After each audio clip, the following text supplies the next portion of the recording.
வெசாக் பௌர்ணமி தினத்தை முன்னிட்டு ஏற்பாடு செய்யப்படும் தானசாலைகளை பதிவு செய்யும் பணிகள் நேற்று ஆரம்பிக்கப்பட்டுள்ளதாக பொது சுகாதார பரிசோதகர்கள் சங்கம் அறிவித்துள்ளது. ஹோர்முஸ் நீரிணையில் அமெரிக்க போர்க்கப்பல் ஒன்று நுழைவதை தடுத்ததாக ஈரான் தெரிவித்துள்ளது.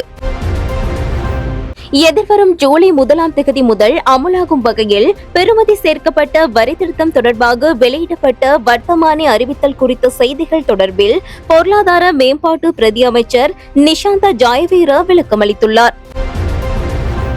அரசாங்கத்தால் நீதித்துறையின் சுயாதீனத்திற்கு தொடுக்கப்பட்ட அரசியலமைப்புக்கு முரணான தாக்குதலை வன்மையாக கண்டிப்பதாக சர்வஜன அதிகாரம் தெரிவித்துள்ளது.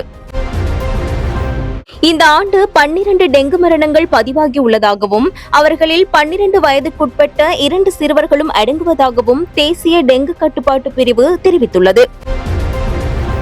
திரைசேரியிலிருந்து 2.5 மில்லியன் அமெரிக்க டாலர் நிதி 3ஆம் நபரின் கைகளுக்கு சென்ற சம்பவம் தொடர்பில் குற்றப்புலனாய்வு திணைக்களம் விசேட விசாரணைகளை ஆரம்பித்துள்ளதாக காவல்துறை ஊடக பேச்சாளர் உதவி காவல்துறை அத்தியட்சகர் இஃப்யூ வூட்லர் தெரிவித்துள்ளார்.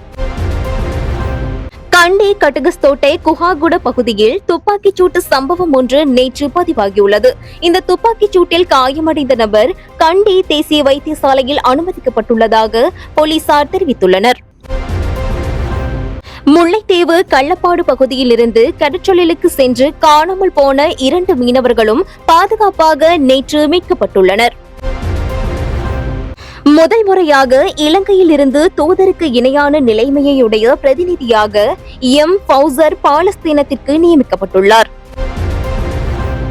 ஸ்ரீலங்கா முஸ்லிம் காங்கிரசின் தலைவர் ரவுஃப் ஹக்கீம் மற்றும் அதன் பொதுச் செயலாளர் நிசாம் காரியப்பர் ஆகியோரால் தாக்கல் செய்யப்பட்ட மனுவை விசாரணைக்கு எடுத்துக்கொள்ளாது நிராகரிப்பதாக உயர்நீதிமன்றம் நேற்று அறிவித்துள்ளது.